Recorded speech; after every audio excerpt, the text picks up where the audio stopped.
on va quitter un peu Bruxelles pour parler du Royaume-Uni qui se prépare à de grandes festivités en fin de semaine. Nos voisins britanniques célèbrent le jubilé de platine de la reine Elisabeth II, ce qui correspond à 70 ans de règne. On en parle avec vous, Marc Roche. Bonjour, bienvenue dans ce studio. Vous êtes journaliste, correspondant royal pour Le Point à Londres, chroniqueur au soir à la BBC, consultant pour TF1, donc un expert de la monarchie britannique. Et vous êtes surtout l'auteur d'un nouvel ouvrage qui est intitulé « Les Borgia à Buckingham ». Voilà, je montre la couverture de ce livre.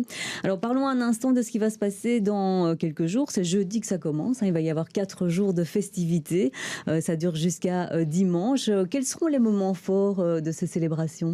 D'abord, il faut savoir que vu l'âge de la reine, 96 ans, et son état de santé précaire, les maux de dos, tout a été ramené sur 4 jours, alors que normalement un jubilé en 77, en 2002, en 2012, c'était quasi des mois, généralement de mars à septembre. Donc en 4 jours, ils ont en fait quelques points forts. Le défilé militaire, Troopings de Colour, l'anniversaire de la reine, qui tombe généralement début juin, l'anniversaire, le 2e anniversaire, parce qu'elle est née en avril. Il y aura ensuite la scène du balcon, qui est très importante, parce que ça permet à des gens comme moi de jauger qui est in, qui est out, parce que c'est la reine qui décide qui est sur le balcon et à quel endroit. Le lendemain, il y a un Te Deum, à la cathédrale Saint-Paul, puisque la reine est gouverneuse de l'église anglicane. Il y aura des street parties, il y aura le derby d'Epsom samedi. C'est la seule course qu'elle n'a jamais gagnée des classiques. Le seul problème, c'est que ces 3 chevaux qui devaient y participer ont été retirés à cause de la méforme. Et ensuite, il y a le fameux concert de Buckingham Palace avec toutes les pop stars anciennes et nouvelles. La reine, elle, aime le jazz et Duke Ellington, donc ça m'étonnerait qu'elle y participe. Oui, donc voilà, la question c'est de savoir à quoi va-t-elle participer, parce qu'on sait que son état de santé n'est pas très bon pour le moment. Elle n'a pas été présente pour le discours du trône, qui est un moment important normalement pour la reine. Elle a été remplacée par son fils Charles. On sait déjà qu'elle ne participera pas à tous les événements? On est quasi certain qu'elle participera au défilé militaire, mais elle ne prendra pas le salut, puisque William, Charles et Anne seront à cheval en tenue de la garde royale pour prendre le salut, parce que là, il faut être debout et le God Save the Queen, pourtant, est assez majestueux, mais il est long, et donc elle n'y participera pas. Elle participera au balcon, au Te Deum. Pour le reste, on n'en sait rien. On ne sait même pas si elle pourra être à Epsom. Donc vous avez évoqué ce moment du balcon, donc qui est un moment important, et ça nous fera une transition évidemment toute trouvée pour parler de votre livre, parce que ça dévoile, comme vous le disiez, en quelque sorte un petit peu les coulisses. Donc qui est persona non grata ou non sur ce balcon. On sait déjà qu'il n'y aura pas Harry et Meghan. Et Andrew. Et ses le 2 frère filles. de Charles. Et ces 2 filles, Andrew, en raison de son implication dans le scandale de pédophilie Epstein. Vous savez, ce balcon est l'interface entre la monarchie et le peuple. Alors, il y a eu d'autres balcons dans l'histoire, le balcon de Mussolini, le balcon d'Eva Perón, etc. Mais là, il n'y a pas de harangue, ils ne disent pas un mot. C'est juste une présence physique, et c'est la reine qui décide qui est sur le balcon. Donc il y aura au premier rang le noyau dur, le nouveau noyau dur de la monarchie, la reine au centre, flanquée de Charles et de William, de leurs épouses et les enfants de William et de Kate. Et ensuite, en 2e et 3e rang, ce qu'on appelle les working royals, c'est-à-dire ceux qui travaillent au service de la reine, celles qui règlent leurs émoluments, mais ils ont de moins en moins de rôle puisque tout est centré sur le noyau dur. Et on peut d'ailleurs l'apercevoir derrière Muriel sur la photo de couverture du livre. Alors, cette photo, elle date encore un petit peu, mais on voit vraiment que ça représente un petit peu ce qu'il y a dans votre livre, c'est-à-dire des histoires, des rencontres. Je vais essayer de le montrer un petit peu à la caméra, comme ça vous pouvez, si vous nous regardez en télévision, avoir une idée de cette photo, de cette image. On voit donc des regards différents, des gens qui regardent dans des directions opposées. Ça représente beaucoup pour vous déjà, cette image? Vous savez, on ne dirait pas une famille unie. Ils regardent tous de l'autre côté, ils se détestent tous, ils sont tous en concurrence, ils n'ont aucun lien parce que très tôt, ils ont été envoyés dans des pensionnats de l'aristocratie, comme le collège d'Eton, que William et Harry ont fréquenté. La reine n'a pas été une bonne mère parce qu'elle est montée sur le trône impréparée, qu'elle avait 25 ans, elle a tout sacrifié au devoir. Elle a été une meilleure grand-mère, mais à l'inverse d'une famille normale, c'est une famille aussi régalienne. Donc il y a des enjeux de pouvoir, des questions de mœurs, comme dans les Borgia. La seule différence, c'est qu'il n'y a pas de poison, il n'y a pas de sang. Oui, donc c'est ça, vous comparez les Windsor aux Borgia pour tout ce qui se passe en coulisses. C'est ces influences aussi. Oui, il y a d'abord les adultères, Camilla, Charles et Diana. Il y a la débauche avec le prince Andrew. Il y a les haines fratricides, comme celle entre William et Harry depuis que Meghan est arrivée. Et il y a les enjeux de pouvoir et le tout. Quand même, et c'est ça la différence avec la monarchie belge, c'est qu'au Royaume-Uni, la monarchie est aussi à la tête du Commonwealth, 54 pays, et la reine elle-même chef d'État de 14. Et donc, la reine représente, et d'où l'émotion, je suppose, du peuple, représente un peu le dernier symbole d'unité, alors que l'Écosse veut l'indépendance, que l'Irlande veut la réunification, et que dans le Commonwealth, il y a plus en plus de pays qui veulent devenir républicains, à l'image de l'Australie ou de la Jamaïque. Et donc, on va aussi fêter le socle de l'Angleterre, à savoir l'unité, le roc, le point fixe dans la tempête.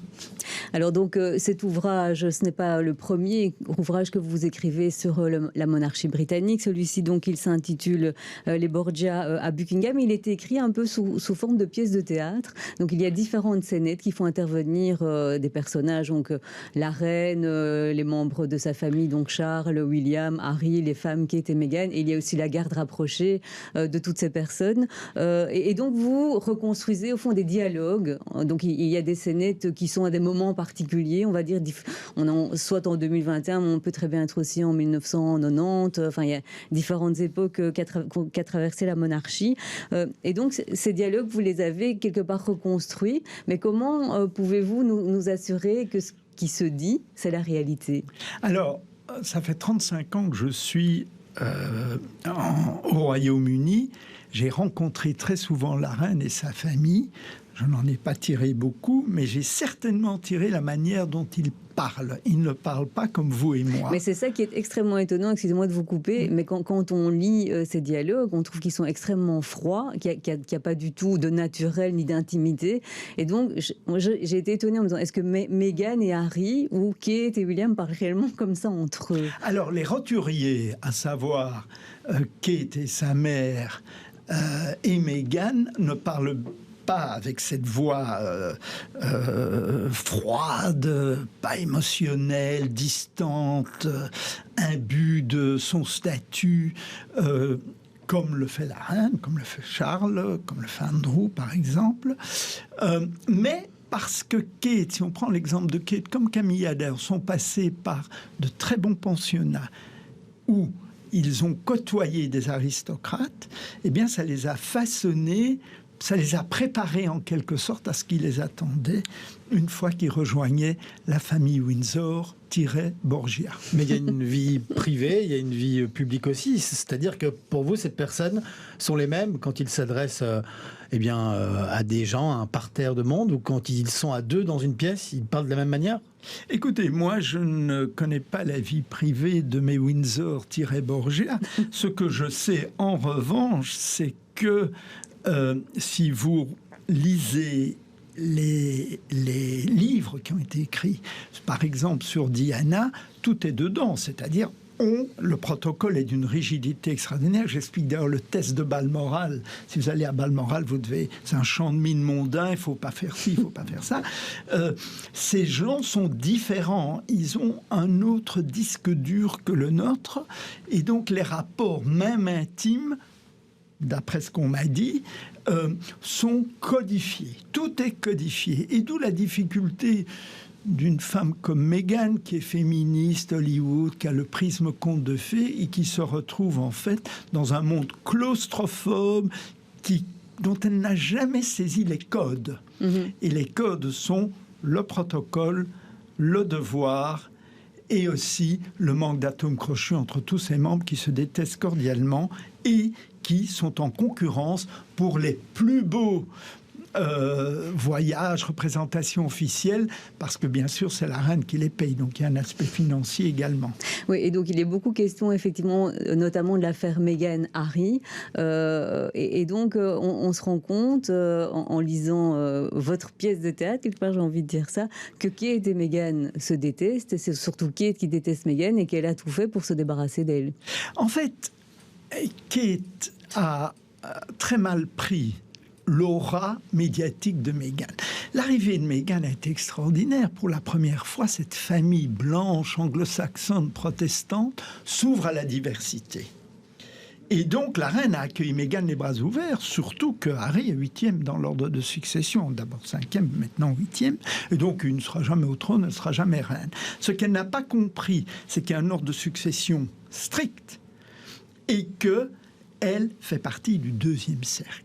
Et Kate l'a remise à sa place. Et comme Meghan a très mal pris d'être mise à sa place, ça a créé un clash entre les deux femmes. Mais Kate l'a emporté parce qu'en fin de compte, c'est elle la future reine, c'est pas Meghan. Et dans le cœur des Britanniques, c'est pareil ? Dans le cœur des Britanniques, la royauté, après tous les scandales qu'il y a eu, il n'y a que la reine vraiment qui est très populaire, 90% le dernier sondage, et puis il y a William à 65% et Charles est à 50% seulement. Donc tous les scandales ont égratigné un peu la cote de popularité de Charles, mais les Britanniques sont très attachés à la monarchie parce que cette monarchie, c'est l'histoire de leur pays. Et quand la reine va fêter ses 70 ans de règne, cette semaine, c'est l'histoire pour la quasi-totalité des Britanniques qui n'ont connu qu'elle, puisque la génération de George VI a disparu et que le peuple se reconnaît en elle. Maintenant, est-ce que cette loyauté va être transférée à Charles ? À mon avis, oui, parce que les Britanniques sont légitimistes et les républicains, c'est un mouvement très minoritaire et très limité à certaines classes intellectuelles londoniennes. Mais Charles devra accepter, comme en Belgique, une monarchie réduite. Ça ne veut pas dire que la monarchie britannique sera à bicyclette comme les Scandinaves ou les Néerlandais. Les Britanniques veulent une monarchie réduite, mais pas une monarchie minable. Mais parlons encore un petit peu justement de la suite quand la reine Elisabeth II ne sera plus là. Vous imaginez en coulisses qu'il y aura beaucoup de luttes entre William et Charles, de lutte d'influence, de lutte de pouvoir, ou que William va tout faire pour que Charles abdique Non.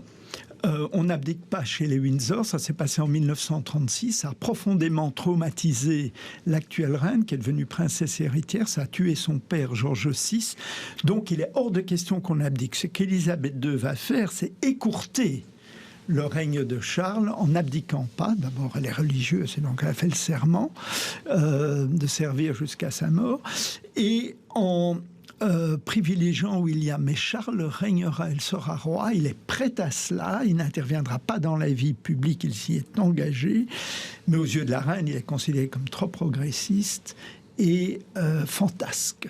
Donc elle aime William qui lui est beaucoup plus conservateur. Et c'est lui qui a été ultra préparé par sa grand-mère pour prendre réellement sa suite. William a été ultra préparé, mais on ne saute pas les générations chez les Windsor. Bien, merci Marc Roche, ce sera la conclusion. Donc je rappelle le titre de votre ouvrage, Les Borgia à Buckingham, et merci d'avoir été notre invité aujourd'hui. Je vous remercie.